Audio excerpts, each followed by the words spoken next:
сегодня у нас встреча в историческом парке очень интересная. Я представлюсь, меня зовут Соловьев Дмитрий Иванович, я директор исторического парка и исполнительный директор отделения Русского географического общества в Республике Саха-Якутия. Сегодня к нам в гости пришел очень интересный, яркий человек, герой России Малахов Михаил Георгиевич.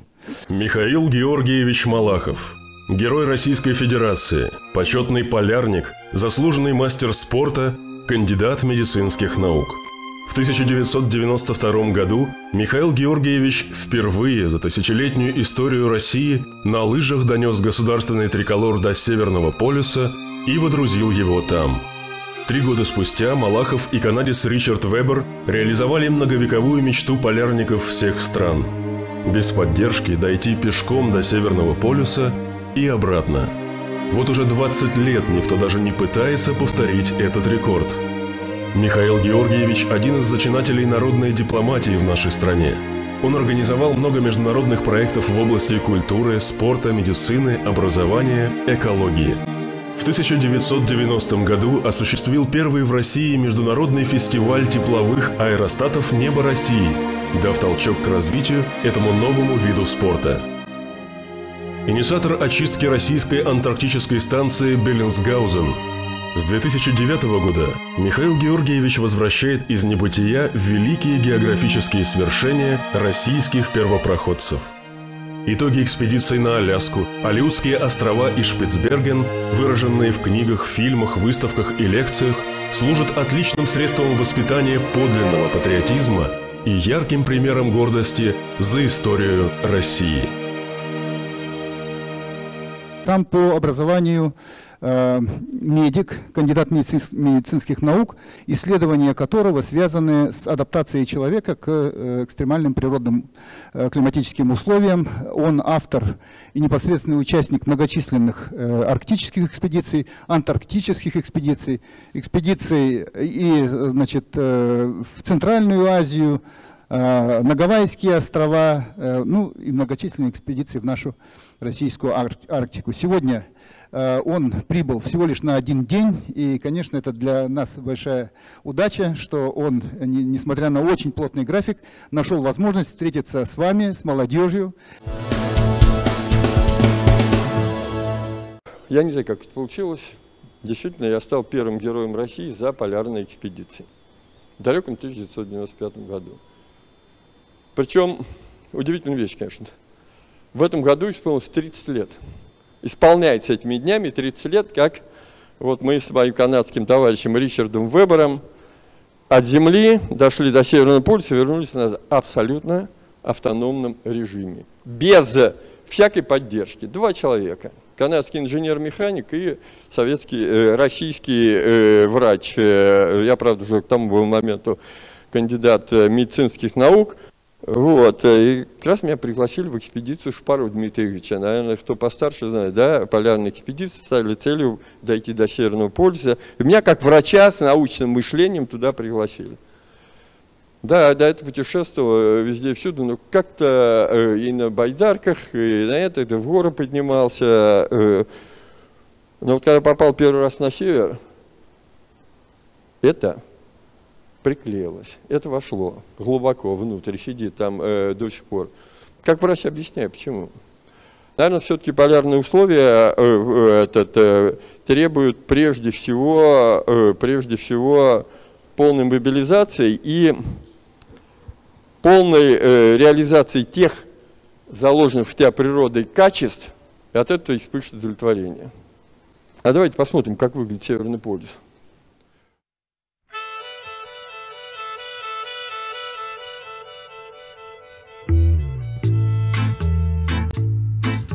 Все года и века и эпохи подряд все стремится к теплу от морозов и вьюг. Почему ж эти птицы на север летят, если птицам положено только на юг?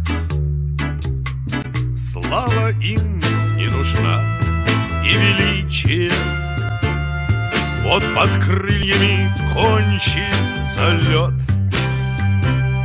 И найдут они счастье птичье, как награду за дерзкий полет.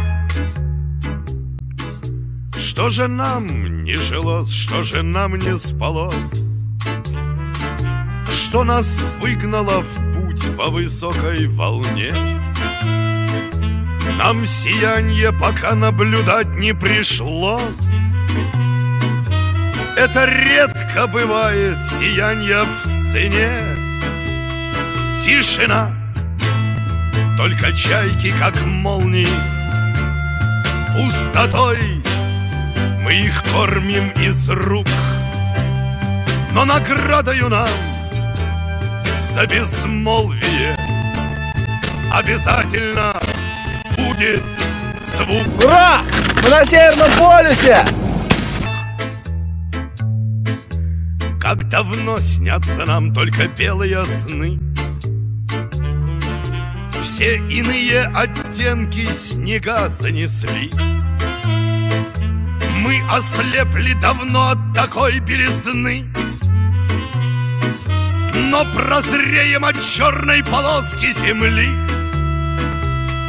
Наше горло отпустит молчание, наша слабость растает, как тень, и наградой за ночи отчаяния будет вечный полярный день.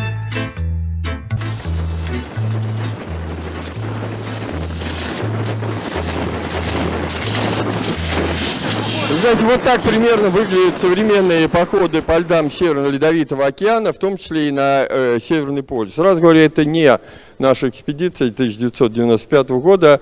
Это один из вариантов. Дело в том, что в 1995 году мы сделали действительно интересный проект. От Земли до Северного полюса и назад 123 дня без внешней поддержки какой-либо. Впервые за 400 лет люди, канадский инженер-механик и российский доктор, дошли вот в таком варианте. Без собак, как заявляли Пири, без эскимосов, Кук, используя собственные человеческие ресурсы. Это означало 20 километров в день, каждый день, в течение 4 месяцев, с начальным весом 230 килограмм на человека. Без выходных. При начальной температуре у нас до минус 60, полярной ночью, назад возвращались, был полярный день и так далее. Понимаете? Это была медицинская задача. Потому что когда мы стали анализировать, я до этого 2 раза побывал на полюсе с флагом Советского Союза, пересекали с канадцами от Сибири через Северный полюс, за канадского архипелага ходил.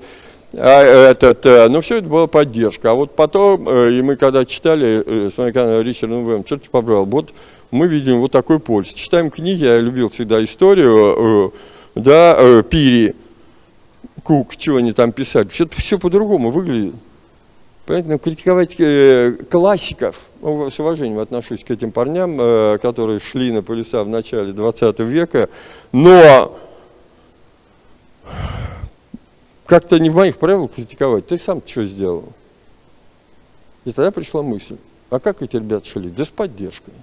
Да, собака в Пири, 123 собаки, 5 партий было людей, понимаете, до определенной точки довели и все.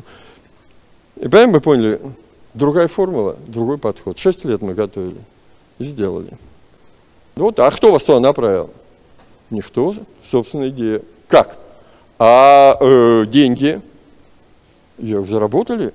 Выучил английский, читал лекции в Америке, Канаде. У нас в стране деньги в 90-м году зарплату не платили, вот помните, да? Как я могу государство за собственные бредовые идеи, никто же не верил, да, спрашивать деньги? Понимаете, это вызвало некоторый вопрос. Говорит, мы должны спросить, как всегда, компетентных людей и компетентные ведомства. Через месяц позвонили, сказали, поздравляем. Ребята, говорю, ребят, надо верить в себя. И государство потом признает. И идти до конца, признает. Если вы что-то делаете действительно полезно. Так вот становятся героями, даже ничего не спрашивая, просто быть самим собой. Сегодня я вдруг понял, выступая на заседании, посвященном Дню науки, но я еще и стал первым героем за научное исследование. Это был эксперимент над самим собой. Надо было создать систему полностью жизнеобеспечения человека во время длительного автономного пребывания на дрейфующих льдах Северного Ледовитого океана. Нет инструкции. Руководство бери, делай так, кушай то, спать надо. Нет. Надо было все сделать. И вот это был драйв. Какой там героизм? Да не думалось про это. Надо было это делать. Вот интересно, был такой исследовательский, был ажиотаж, и он вот завершился так успешно. То, что сейчас показывал Александр нам, да, мы ходили 200 километров до полюса, дошли, чтобы что там сделать? Сыграть в теннис. Рязанский, я люблю играть в теннис. Даже чемпион страны среди ветеранов. Вот большой теннис такой, да? Вот, и вдруг как-то меня ребята мои, вот ты там с иностранцами ходил, нас сводили, рязанцев, команда теннисистов. Я говорю, ну, ребят, ну 20 раз идти, холодно, ну, со своими, не понимаю. И вдруг любовь к истории, боже ты мой, 2008 год, 100 лет назад была организована первая в стране спортивная федерация. И этой федерацией был не футбол, не хоккей, была федерация тенниса, большого тенниса. Ну, вы слышали, вот сейчас наши ребята, даже в условиях изоляции, одни из лучших в мире. Город действительно спортивный, и сюда приглашают. И мы решили, все, пришло понимание, идем. Но мы не знаем, а что там? Потому что полюс всегда меняет. Вы видели, то вода, то вот такие льдины, может быть ветер и так далее. Это был драйв. Вот то, что я всегда люблю, непредсказуемость. Но удача всегда бывает. Надо только уметь ее поймать и быть к этому готовым. И мы сыграли первый теннисный матч на Северном полюсе. Хорошее покрытие было, все замечательно, 2 часа 50 минут. Позвонил Торпищеву, но это самый уважаемый, наверное, спортивный руководитель нашей страны. Он до сих пор входит в Международный олимпийский комитет. Настолько уважаемый. Я говорю, Шамиль, сыграли. Я уже приготовил коньяк. Ребята, бью за вас. Но дальше произошло вообще потрясающе. Он приезжает, мы же вернулись, все, там в Москве нас встречали, аплодировали больше, Кафельникову, там, чемпиону Уимблдона. Вот, хотя нет, цель была. Приезжает к рязанскому губернатору Олег Иванович Ковалев, а мы с ним в Госдуме работали, с Ковалевым, тоже играли в теннис, говорит, слушай, у тебя такие классные теннисисты в Рязани. Я, как президент федерации теннис всей страны, даю 500 миллионов, с тобой 300. И мы построим у вас теннисную академию. Вот приятно, знаете, вот дурака валяли, играли в теннис. Так вот, для себя, да, за собственные деньги. А сейчас в Рязани есть академия тенниса, в которой талантливые ребятишек со всей страны обучаются. Не бойтесь делать сумасшедшие вещи. Если чувствуете, что это интересно, это что может кому-то быть полезными. Студентам говорю. Когда мы с Ричардом вот сходили на Северный полюс, вы знаете, я почувствовал, прошла какая-то грань. Я не ходил более сложного маршрута, чем пройти 2 раза самый тяжелый лед в Северном Ледовитом океане между Северным полюсом и канадским арктическим архипелагом. Потому что туда и дрейф подгоняет, поломанные льды, и мы его 2 раза прошли. Пересекать, мы знали, у берегов России, я уже это пересекал, он лед проще. У Аляски то же самое, пусть это будет длиннее. Самую тяжелую дорогу мы уже прошли. И, вы знаете, понял, что неинтересно. Я не нахожу что-то более вызывающего. Ребят, если брать, так уж Эверест. Но когда ты стоишь на Эвересте, дальше, понимаете, вот, все остальные горы внизу. Лучше не повторяться. Надо делать, надо искать другой Эверест. Даже в Госдуме поработал. Ну, не то. Не то. От себя не уйдешь. И так родилась идея повторять походы российских первопроходцев, имена которых на картах не только нашей страны. А у нас в Рязани есть дом Загоскина Лаврентия Алексеевича, человек, который описал миру Первый европеец прошел по реке Юкон. Это Аляска. Мне так казалось, конечно, я читал Джека Лондона и восхищался, даже съездил в Калифорнию, смотрел, где у него было это имение, вот, а в голове свербил. Почему мы изучаем Аляску, бывшую русскую колонию, российскую колонию, из произведений, пусть уважаемого, великолепного писателя, американца? Что, своих, что ли, не было? А потом в один прекрасный момент почувствовал, все, настало время посмотреть, где наследил Загоскин. Сходим и посмотрим, где отличился Лаврентий Алексеевич, первопроходец Юкона. Мир стал известен благодаря его книге. И он, кстати, в период организации Русского географического общества, он получил премию вместе с академиком-математиком, как его там был, Дмитрий Иванович, в 1846 году. Он докладывал свою экспедицию. Аляска, ищу кто лучший. Один профессор из Института всеобщей истории оказался в Вашингтоне, в архивах. Там после продажи Аляски архивы российско-американской компании, которая управляла колониями, да. Я покупаю им билет, приглашаю профессора в Рязань и задаю вопрос. Собираюсь на Юкон. Что мы там найдем? Что там от нас осталось? Он говорит, 150 лет прошло. Ничего. Хотите посмотреть, что осталось? С 2008 года мы, Рязанское областное отделение Русского географического общества, пытаемся с помощью экспедиции вернуть забытые и малоизученные страницы российской истории. Истории Русской Америки. Истории контактов двух великих держав мира. Истории героических подвигов и открытий русских первопроходцев, положивших на карту ранее неизвестные районы Земли.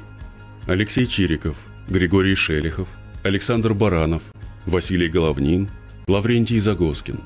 Их имена теперь разбросаны по всей карте Аляски, ведь границы Русской Америки простирались от форта Росс в Калифорнии до селений на Юконе и Кускаквиме. В 1788 году российские штурманы Бочаров и Измайлов на небольшом лесистом островке в заливе Принца Вильяма закопали медную табличку «Земля российского владения». 231 год спустя мы побывали на этом острове, в том месте, где табличка закопана.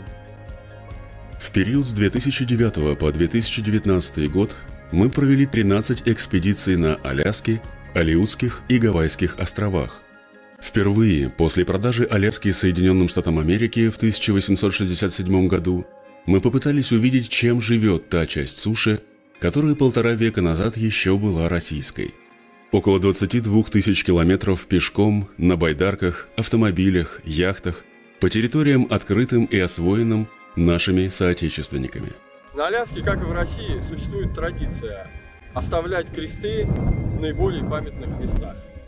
Вот этот крест стоит на месте бывшей деревни Кукуя. Десятки труднодоступных населенных пунктов и развитые города, бурные реки и бушующий океан, сломанные лодки и порванные палатки, горные крутые склоны и непролазные топи, медвежьи атаки и хирургические операции на самих себе в полевых условиях. Трудно, опасно, рискованно. Но этого стоили наши удивительные открытия.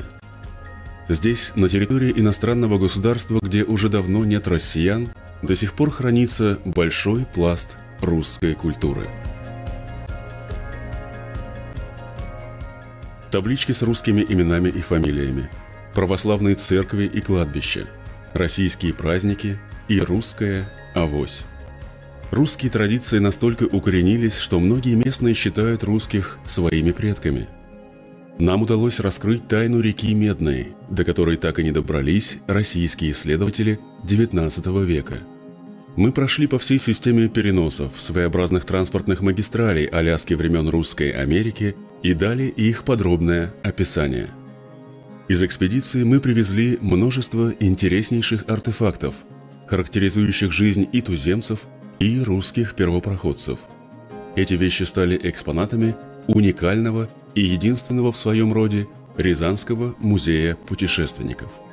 Наша миссия – донести до сведения всех россиян тот подвиг, который совершили наши соотечественники более 200 лет назад.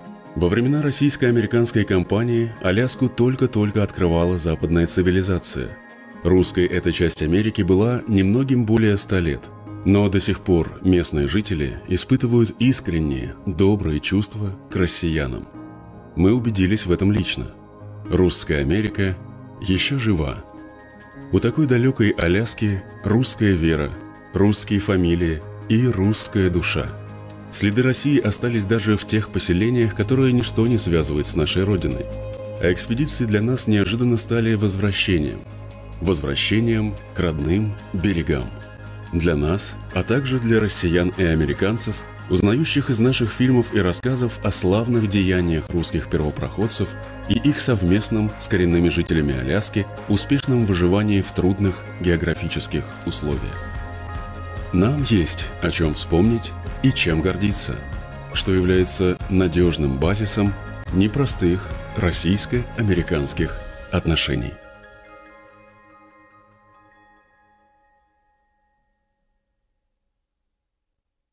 And I greet you guys in my house. Thank you. And this are tears of joy. Thank you. Вот этот 80-летний Филипп на реке Кускаквим встретил за 5 километров до селения на моторке. Сказал: я знаю, вы русские идете. Дети прочитал. Я вас встречу. Встретил, с сыном байдарки погрузили, домой привезли, накормили. Не наливали. Сухой закон. И сказал: парни, когда был мальцом, мой прадед Тайон, главный русскими назначенный, сказал мне: Филипп, жди, они еще вернутся. Парни, я прожил не зря, вы пришли, спасибо. Понимаете, это нигде невозможно прочитать, ни в каких архивах в Вашингтоне и так далее. Это надо идти к людям и с ними разговаривать. Я собирался один раз ходить на Аляску, но мы прошли 13 экспедиций, все места, связанные с открытием и освоением нашими соотечественниками, в том числе из Якутии, естественно, и территории, которые ныне процветающий американский штат Аляска. Выявили совершенно потрясающий культурологический феномен сохранения элементов русской культуры на территории чужого, ныне чужого государства, без первичных носителей этой культуры. Помнят эти эскимосы. И с уважением. Ну, вы видели. Названия, традиции, святки. Встречали Новый год, празднуют. Конфессия, самая распространенная, православие. Кстати, первый православный святой, преподобный Герман Аляскинский. Уроженец Рязанской области. Специальную экспедицию. Знаете, один раз, 13 экспедиций. Все прошли, посмотрели. Вы знаете, вот колония была, а нас вспоминают добром. 800 представителей России в лучшие времена осваивали эту территорию. 800, без всяких войск. А какая память? Дорогого стоит. Поэтому после одной экспедиции другие последовали, да, и совершенно удивительный, конечно, факт, мало кто знает, ну, такова история, наверное. Гавайи, да, тоже чуть-чуть не стали Россией. Александр, покажем.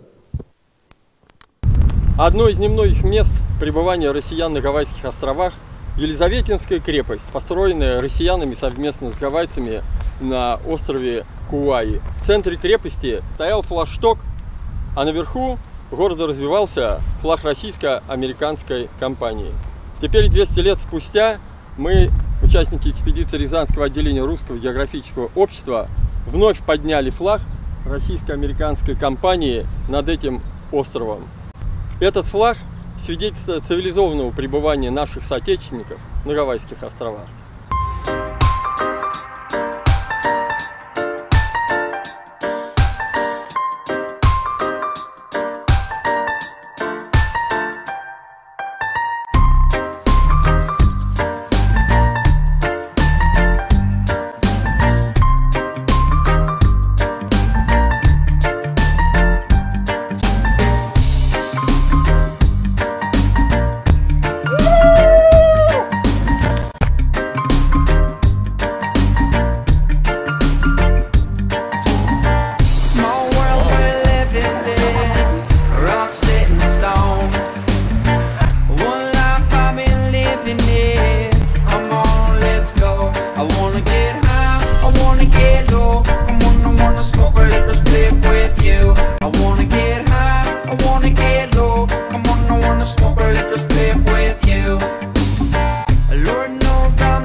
smoking love.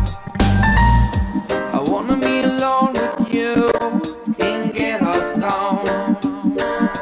I wanna go home with you and let alone. I wanna get high, I wanna get low. Come on, I wanna smoke a little split with you. I wanna get high, I wanna get low. Come on, I wanna smoke a little split with you. Smoking love.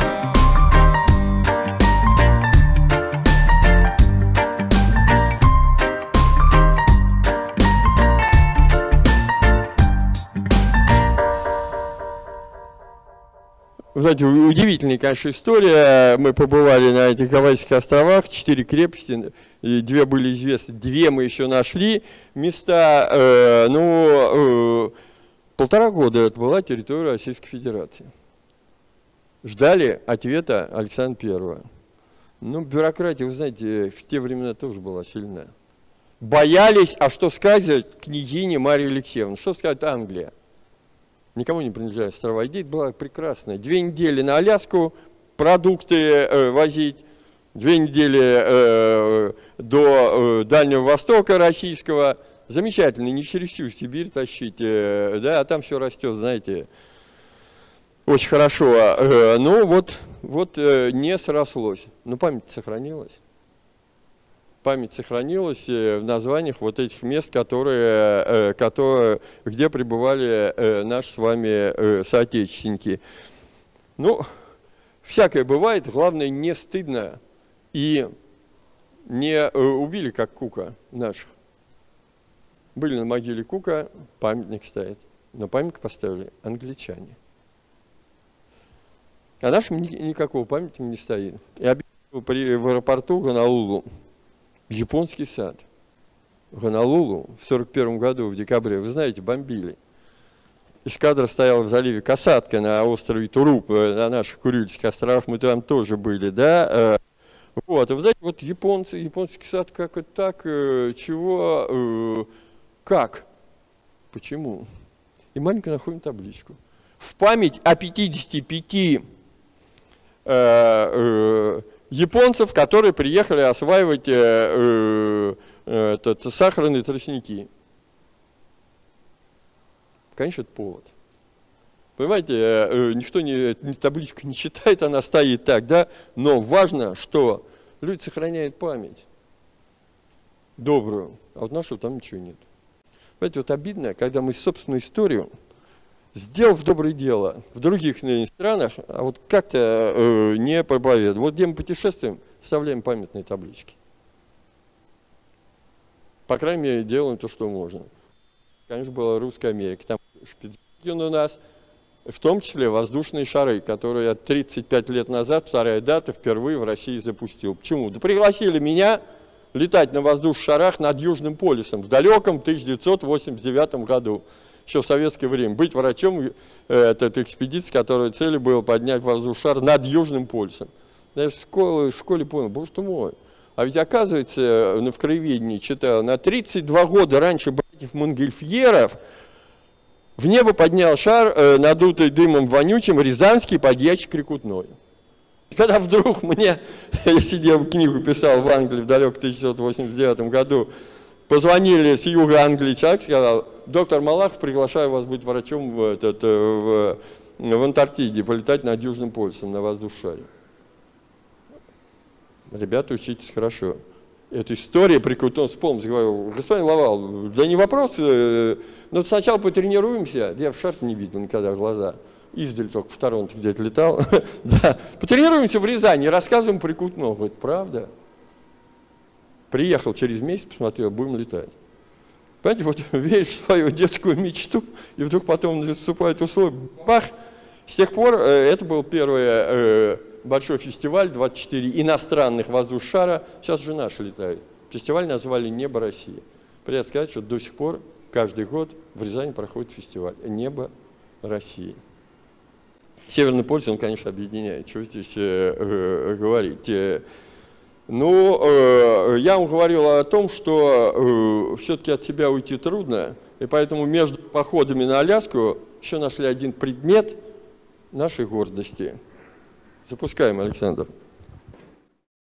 Арктика. Сложно найти более суровое и труднодоступное место даже по сегодняшним меркам. Край загадок и тайн. Именно здесь решалась последняя фундаментальная задача о реальной форме нашей планеты. Со времен Ньютона стало ясно, что это не шар, а сфероид, приплюснутый у полюсов. Как и насколько искривлена наша твердыня.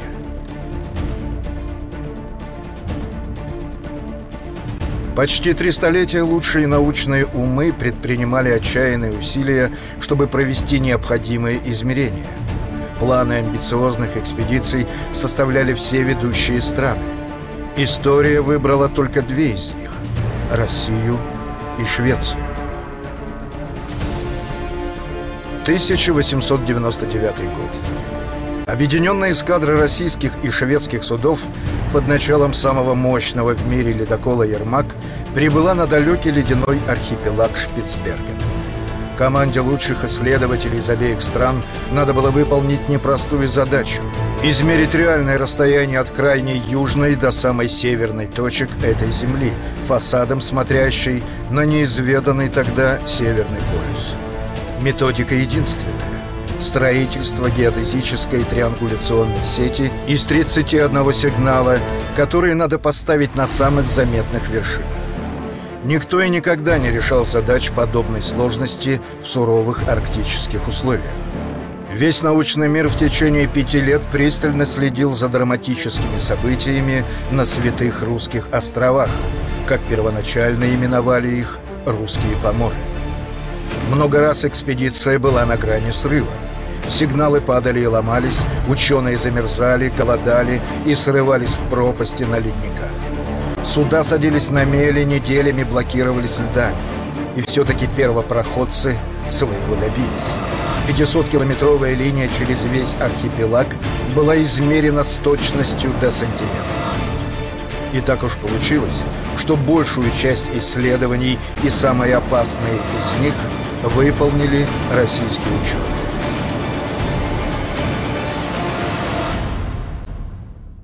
Но что осталось от героических свершений участников первой в истории совместной полярной экспедиции?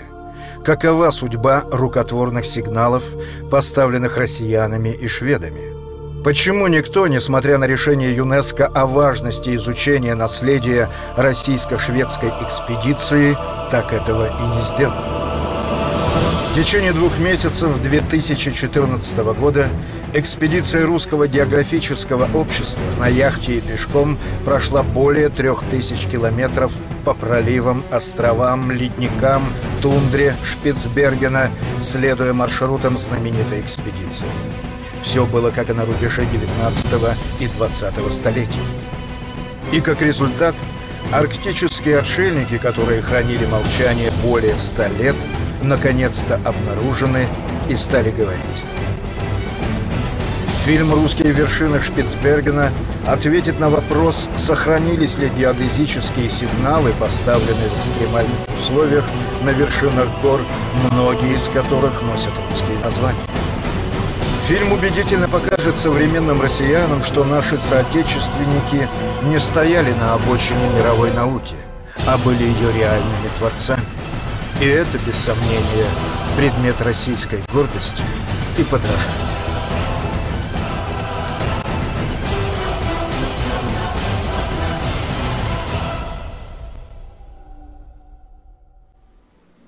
Знаете, вот страшно обидно. Мы сделали большую работу, которой пользуется весь мир. И никто про это не знает. И мы сами не знаем. Мне приятно сказать, что сегодня я вручил вашему председателю правительства атлас всех этих вершин, вот этих всех памятников, они действительно уже памятники на Шпицбергене, Норвегии не знают, шведы не знают, вот, думали, они нас поддержат. Да нет, 42 вершины пошли, все описали, сделали, и это дало возможность создать атлас. И наше Министерство иностранных дел в ЮНЕСКО представило. Теперь это в списке всемирного культурного наследия, как наш с вами вклад в мировую цивилизацию, который не оспоришь. Но вот мы-то про это и не знаем. Вот все проблемы. Вопрос. Вот вы на этом переходе, где 123 дня шли, у вас первоначальный вес был 73 килограмма. А когда пришли, вы сказали, у вас был вес 71,7. То есть вы потеряли только 1300 грамм своего живого веса. 1200. Ну, 1200, да? А у меня такой вопрос, как вы питались, потому что вы же шли 20 километров в день, у вас были вот бешеные нагрузки, и при том, чем питались? Ой, вы знаете, 17 наборов продуктов, сублимированные, все специально готовили, да, все равно все было вкусно, и сушеный, самый жирный, сыр французский, брали мясо, вареный, сушеный. Мы даже крупу варили, сушили, потому что крупа до 10-12% содержит влаги, а мы ее сварили, высушили, 4%, ну как спирт, он не бывает 100%. Так, коллеги, давайте мы все-таки предоставим еще возможность хоть кому-нибудь задать вопрос, ладно? Вы меня простите. Есть еще вопросы? Устали все? Студенты? Кто? Соленый, конечно. Через несколько лет, несколько сезонов кристаллы начинают под ярким светом опускаться вниз, поверхность может быть тогда пресной. Вот, длительные походы в парке чем отапливались? Отапливались? И варили на чем? Да, нормальные примуса, нормальный очищенный хороший бензин. Поэтому, но у нас не было никакой теплой одежды. У нас ни пуховых, ни меховых мы с собой не брали. Мы были белки в колесе, которые шли и работали. Я специально измерял ректальную температуру во время походов. Она зашкаливала, поэтому нам не нужна была теплая одежда. А когда мы останавливаемся, полчаса есть до замерзания, надо успеть поставить палатку, а там уже примусок и хороший пуховой спальник из лучших, в котором надо еще уметь работать. Поэтому это не проблема. Но была проблема, вот что значит хорошо учиться в школе. Мы экономили, знаете, на чем? Мы изобразили температуру наверху палатки, когда есть солнце, и внизу. До 20 градусов может быть разница. Понимаете, если там минус 15, значит наверху, снаружи, наверху может быть плюс 5. А плюс 5 уже все. Мы подвешали туда спрессованный снег, и пока сидели в палаточке 2 часа, он начинал уже таять. А если солнце еще там теплее, мы за ночь, не потратив ни грамма горючего, получали до 9 литров воды в мае месяц уже. Понимаете, никто это не делал. Вот до сих пор для меня звук падающей капли, мы ставили кастрюльку, это был, знаете, это победа интеллекта над дикой природой. Понимаете, вот приятно про это вспомнить. И я хочу, Без Иванович, не обижайтесь, 2 минуты показать следующее. Мы прошли с вами по северным, по южным регионам, не показал вам Дальний Восток, до следующего раза оставим. Но я хочу, чтобы у вас осталось, где бы мы ни были, у меня, по крайней мере, то место, откуда мы с вами, это главный, не Северный полюс. То место, мы откуда с вами, сородные, она главная. Для меня это Рязанская Мещера и Рязанский край.